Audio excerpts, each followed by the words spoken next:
What's up, guys? I'm back. I'm back here in video today. Okay, so I'm gonna be doing an album review for some metal music, and so the album I'm gonna be reviewing this week is Doomsday for the Deceiver by Flotsam and Jetsam and stuff and all of that good stuff. So okay, so talking about this band I got here, Flotsam and Jetsam. They're formed Jason Newsted was one of the founding members of the band and stuff. So there is that, and it's looking like they're formed in Phoenix, Arizona, in 1981 and stuff. And uh, this album, Doomsday for the Deceiver, was the only album that Jason Newsted was on, and then this album was released in 1986, and then you guys know where he went after and how all of that played out. So I'm not gonna go much into it, but like moving on and stuff. So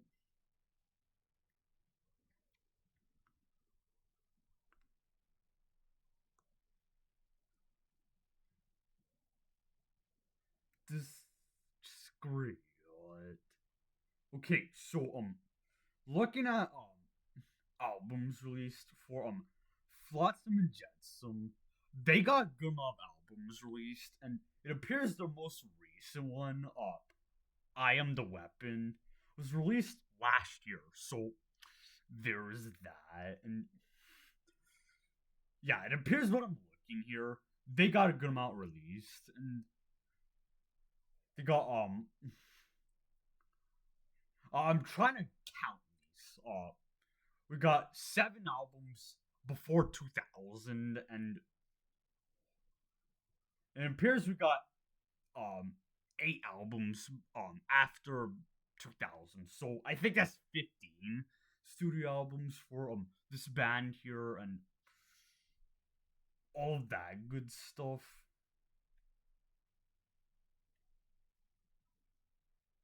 Okay, so talking about this album, I got here Flotsam and Jet.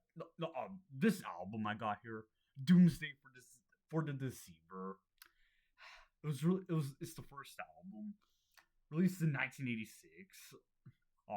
Like I was saying earlier, it's part of the legendary year of 1986, and a bunch of legendary albums were released this year, like Master Puppets, Rain and Blood. We got Darkness Descends. We got Peace Sells, But Who's Buying, and Pleasure to Kill, and a bunch of other ones.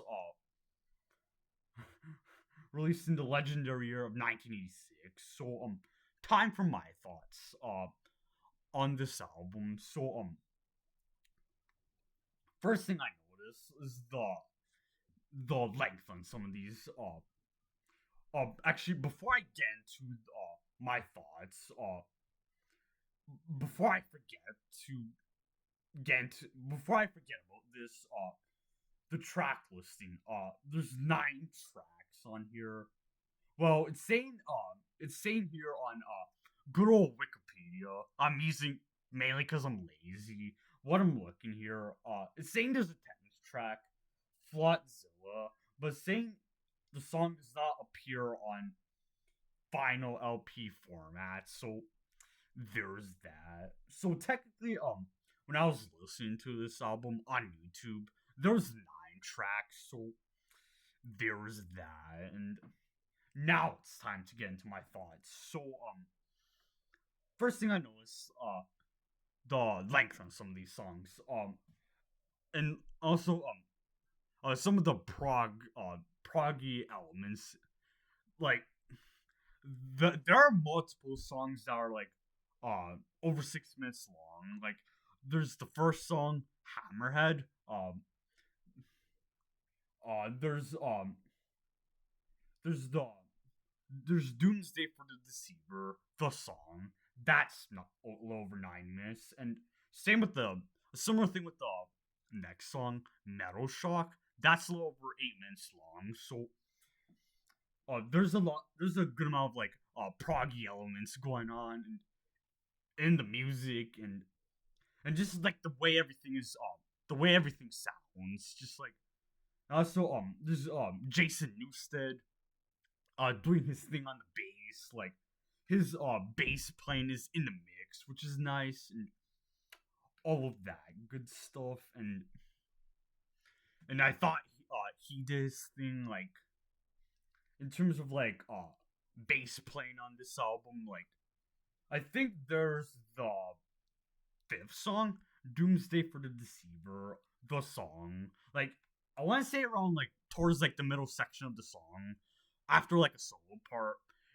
There's Jason Newsted on the bass. Like he has a little bass line going there, and he has that bass part going on for a little bit, so like almost a minute. So there's that, and obviously his bass playing is in the mix throughout the entire album. So there is that, and even the way the fifth song starts off, Doomsday for the Deceiver, Doomsday for the Deceiver.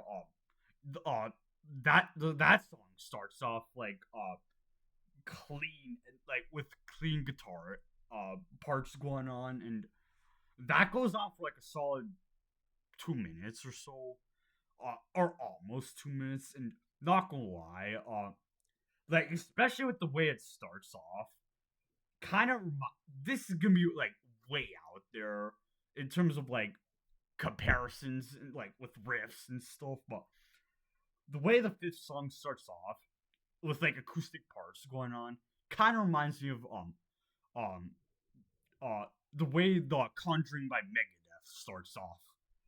Not uh within my in my opinion, it's not like close or anything, but like just the way the acoustic guitar part sounds reminds me of the Conjuring by Megadeth, or like it gives me like a similar vibe, kind of like I know it's just like sounds kind of like out there, but moving on and stuff, and also the next song, Metal Shock, that starts off with like clean guitar parts going on also, and then it comes out with like fast playing and all of that good stuff, and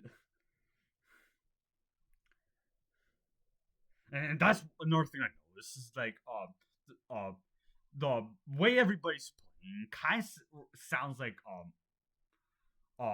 punk vibes, kind of like that's it kind of gives me that kind of vibe, I guess, like and all that good stuff, and similar thing with the way the guy on the vocals sounds like with like his high pitched vocals in the songs and all of that good stuff, and also I think the last song, the ninth song on here, um, the way it starts off, clean guitar parts going on with like with also Jason Newsted in the background, and on the bass parts is like I guess like single note parts going on with like Jason Newsted in the bass with and also there's like a little variations, I guess, like and all of that good stuff. So there's elements like that of like clean guitar parts going on, and all of that good stuff, and overall like lots of like fast tempos going on, and also like groovy parts and all of that good stuff, and so overall I enjoyed this album from start to finish, and all of that good stuff, and all of that good stuff. If I were to give this album a rating in terms of how I enjoyed this, I'm gonna give this 9 out of 10 for my rating. In terms of how I enjoyed it and how I felt about it and all of that good stuff.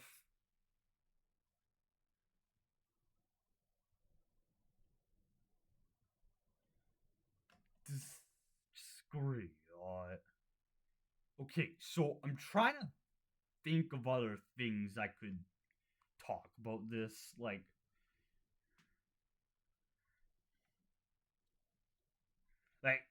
folks, I didn't really go over band members because, I guess it just I didn't go through all the other band members on this album because, just I guess I just didn't think about it. But anyways, well, I thought of it. I thought about it. I just didn't feel like talking about it. But anyways, right now is basically when I'm going to be ending today's video off. Like, I'm not going to go any further with today's video. I'm simply not. And I'll see you guys in the next video. And peace out, everybody.